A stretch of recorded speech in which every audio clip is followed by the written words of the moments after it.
Hello students, आज हम लोग बात करने जा रहे हैं हिस्टीरिया के बारे में, जो कि बहुत इम्पॉर्टेंट है सभी एग्जाम्स के लिए। मेरे चैनल को सब्सक्राइब ज़रूर करिए और ऐसे वीडियोस देखते रहिए जिसमें आपको हिंदी, उर्दू और इंग्लिश में बहुत अच्छे अच्छे साइकोलॉजी नोट्स मिले। सो हिस्टीरिया जो है, इसके बारे में फ्रॉयड ने बहुत बातें की हैं और मेनली ये दो टाइप की होती हैं, डिसोसिएटिव एंड कन्वर्सिव। तो सबसे पहले हम बात करते हैं hysterical neurosis, that is dissociative type के बारे में। सो इसमें है कि way of avoiding stress while gratifying needs to deny personal responsibility for her unacceptable behaviour. ये याद रखिए, ये एक स्केप बिहेवियर है।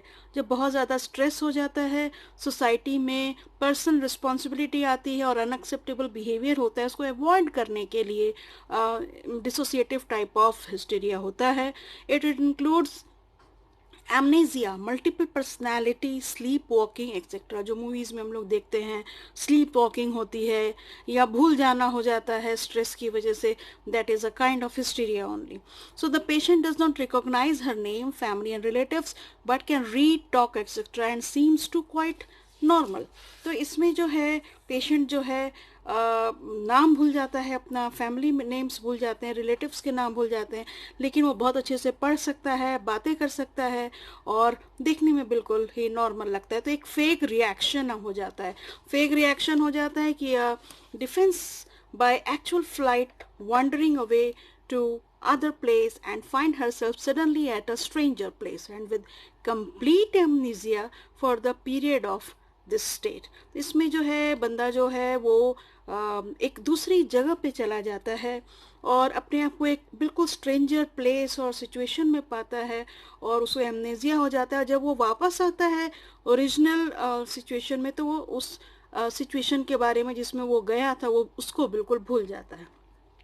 So to avoid unpleasant situation by avoiding thoughts without awareness, तो unpleasant situation को avoid करता है, thoughts को avoid करता है और उसको पता भी नहीं होता है। तो इसमें हम behavior modification देते हैं, hypnosis के द्वारा assessment करते हैं और medicines भी देते हैं। दूसरा हो गया आपका टाइप हिस्टीरिया का कन्वर्जन सिचुएशन रिएक्शन। ये भी एक डिफेंसिव में फंक्शन होता है और enabling the individual to escape और अवॉइड स्ट्रेसफुल सिचुएशन। बहुत अटेंशन के लिए भी करते हैं। जैसे सोसाइटी में हम कुछ लोग होते हैं जो हमेशा बीमार होने का के बारे में बताते हैं कि मैं ये सफ़र कर रहा हूँ, मैं वो सफ़र कर रहा हूँ, क्योंकि हमारी सोसाइटी में अभी तक ये है कि जो बीमार होते हैं उनके प्रति हम ज़्यादा कंसर्न दिखाते हैं। तो ये अटेंशन सीकिंग बिहेवियर भी होता है। सिम्टम्स क्या हो गया, सेंसरी हो गया, जिसमें कि एनेस्थेसिया हो सकता है, जिसमें लॉस ऑफ सेंसिटिविटी होती है।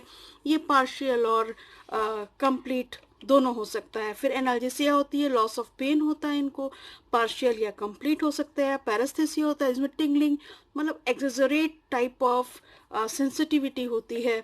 मोटर में आपको पैरालिसिस होता है, ट्रेमर होता है, रिजिडिटी होती है, स्पीच या तो रुक सकता है या विस्परिंग साउंड आता है, दैट इज एफोनिया।